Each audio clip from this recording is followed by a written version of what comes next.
What if the finish line you've been sprinting towards your entire life is actually the starting line of a race you never wanted to run? What if the dream job, that shiny pinnacle of success we're all taught to chase, is nothing more than a beautifully decorated cage? From the moment we can talk, we're asked, what do you want to be when you grow up?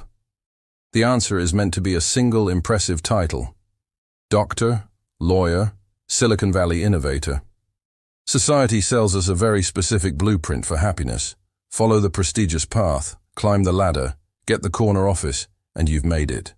It's a powerful narrative, reinforced everywhere, in movies glamorizing high-stakes careers, in classrooms that funnel us into specific tracks, and at family dinners where our ambitions are measured against a very narrow ruler.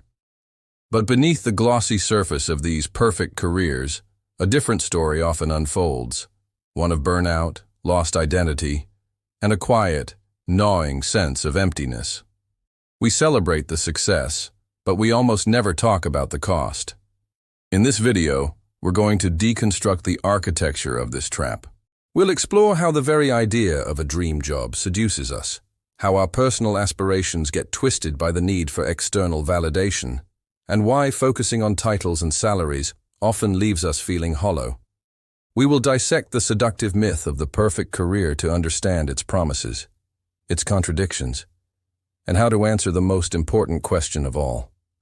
What does a truly successful life look like to you? We're taught to see our career as a linear path, a mountain to be climbed. The dream job is the summit. This idea is everywhere. Think about it. A character in a movie finally gets their big break at a top law firm, and the music swells as they stare out at the city skyline from their new office.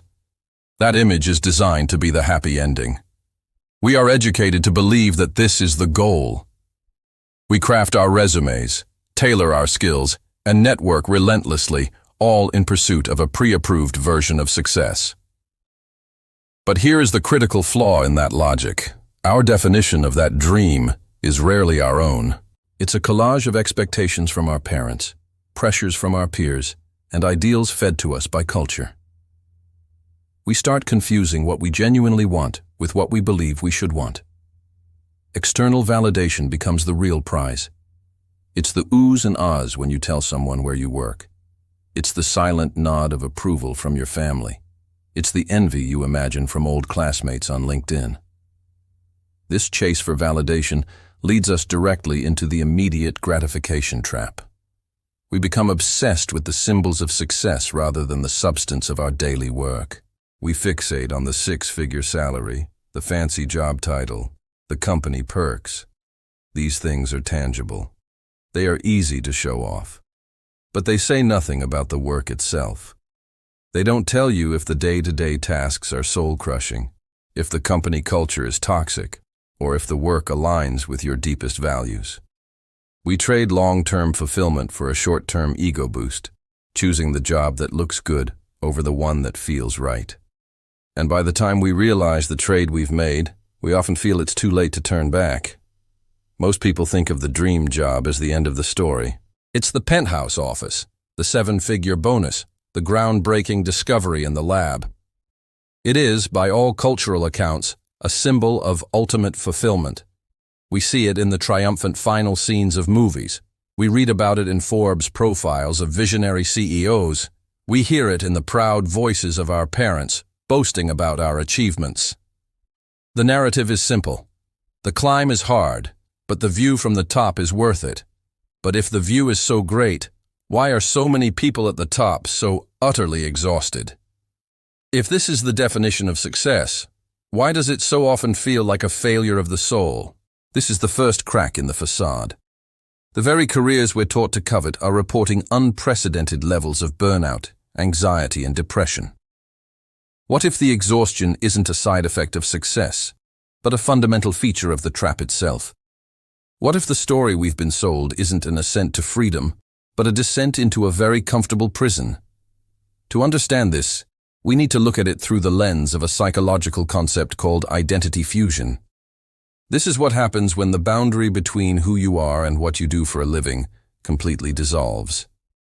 It is the subtle but profound shift from saying, "I work as a doctor," to thinking, I am a doctor. Your job title ceases to be a descriptor and becomes your core definition. Now, let's revisit a familiar scene through this new lens. Getting that big promotion. The initial moment is pure elation. You feel validated, powerful, successful. But with identity fusion, that promotion doesn't just add to your responsibilities. It adds to the very weight of yourself. Every project now becomes a test of your personal worth. A difficult day at the office is no longer just a bad day. It's evidence that you are failing. The success you thought would build you up has, in reality, made your entire sense of self incredibly fragile, dependent on the next quarterly report or performance review. What feels like the ultimate achievement is, in reality, a mechanism of control. You've handed the keys to your self-worth over to your employer. If this continues unchecked, it leads to the great twist in the dream job narrative: catastrophic burnout. This isn't just feeling tired after a long week. This is a state of profound emotional, physical, and mental exhaustion. It's the slow-motion collapse of the person you used to be. You become cynical about the work you once loved. You feel detached from your colleagues and even your family, because there's simply no energy left to connect. The person who once had hobbies, passions, and a vibrant life outside of the office has been hollowed out, replaced by a ghost who just goes through the motions. The dream job, the very thing that was supposed to complete your life, has consumed it entirely. This is the moment the myth shatters. If the ultimate prize of the corporate climb is the obliteration of the self, then what were we really chasing? To answer that, we have to go deeper, to the source of the desperation that drove us here in the first place. We don't fall into this trap because we are weak or foolish. We fall into it because we are human. In a world that often feels chaotic and meaningless, the dream job offers a seductive promise, a clear path, a defined purpose, and a built-in identity. It is a shield against the existential dread of not knowing who you are or where you fit in. This isn't a new phenomenon. It's a modern iteration of an old promise from the industrial age. Dedicate your life to a company, and in return, you will receive security and respect. That social contract is now broken, but the ambition it created still fuels us. We are chasing a ghost, hoping it will give us the substance we crave. And to understand the final, most insidious layer of this trap, we have to confront the most powerful counter-argument. But I know what you're thinking. What about genuine passion? What about the entrepreneur who lives and breathes their company? The surgeon who feels a calling to the operating room? The artist who would sacrifice anything for their craft? Surely their dedication isn't a trap, it's the ultimate expression of a fulfilled life. That single-minded focus looks like the purest form of virtue.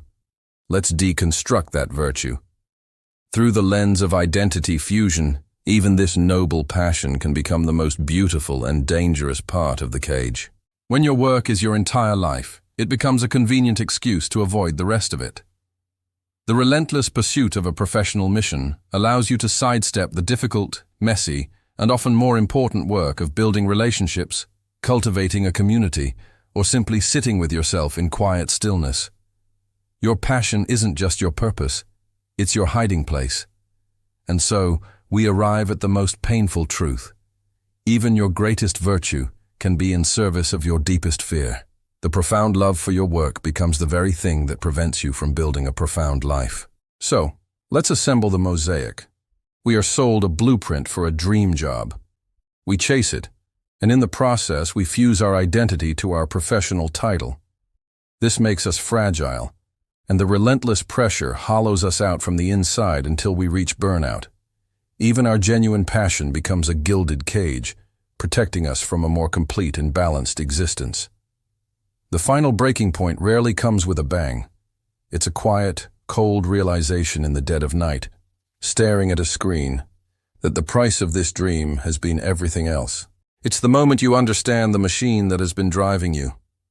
Now that we see the trap in its entirety, the final question emerges. What does it actually mean to get free?